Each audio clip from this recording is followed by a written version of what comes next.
لبیک اللہم ورحمۃ اللہ وبرکاتہ۔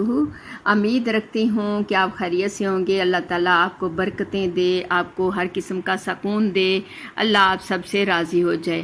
اب اصل موضوع کی طرف آج آتے ہیں کہ جب ہم اذان ہو جائے، اقامت شروع ہو جائے تو ہمیں بھوک لگ رہی ہو، سامنے کھانا ہو تو ہم کیا کریں۔ تو میری عزیز بہنوں بیٹیوں، سے پہلے پھر درخواست کرتی ہوں کہ لائک بھی کیجئے، سبسکرائب بھی کیجئے، شیئر بھی کیجئے۔ تو میری عزیزہ، اب آتے ہیں، اس کو سمجھتے ہیں کہ اگر نماز کی اقامت ہو جاتی ہے تو پھر ہمیں کیا کرنا ہوگا۔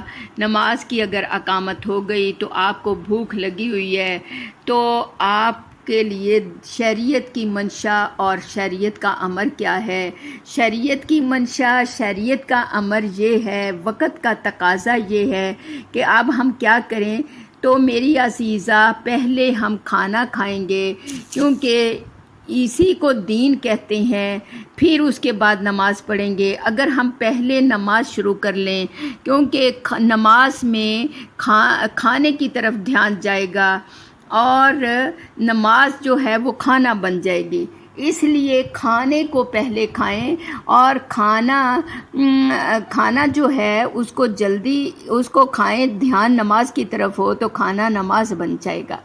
پھر اس کے بعد تسلی سے نماز پڑھیں، کیونکہ کھانا کھا رہے ہیں کہ میں نے ابھی نماز پڑھنی ہے، میں جلدی سے کھانا کھا لوں اچھے سے، پھر میں تسلی سے نماز پڑھوں گا تو وہ کھانے کا اجر جو ہے وہ بھی نماز کی حالت میں چلا جائے گا، کھانا نماز بن جائے گا، مقدس ایک نماز بن جائے گا۔ تو دین کی حقیقت بھی یہ ہے اور وقت کا تقاضا بھی یہ ہے کہ نماز کو تسلی سے پڑھا جائے، نہ کہ نماز میں کھانے کی طرف دھیان جائے اور نماز کو جلدی سے پڑھا جائے۔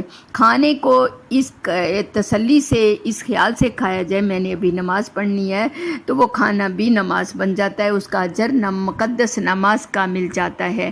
اللہ تعالیٰ آپ کو، ہمیں دین کی حقیقت کو سمجھ کے، وقت کے تقاضے کو سمجھتے ہوئے، شریعت کے عمل کو سمجھتے ہوئے چلنے کی، عمل کرنے کی توفیق دے۔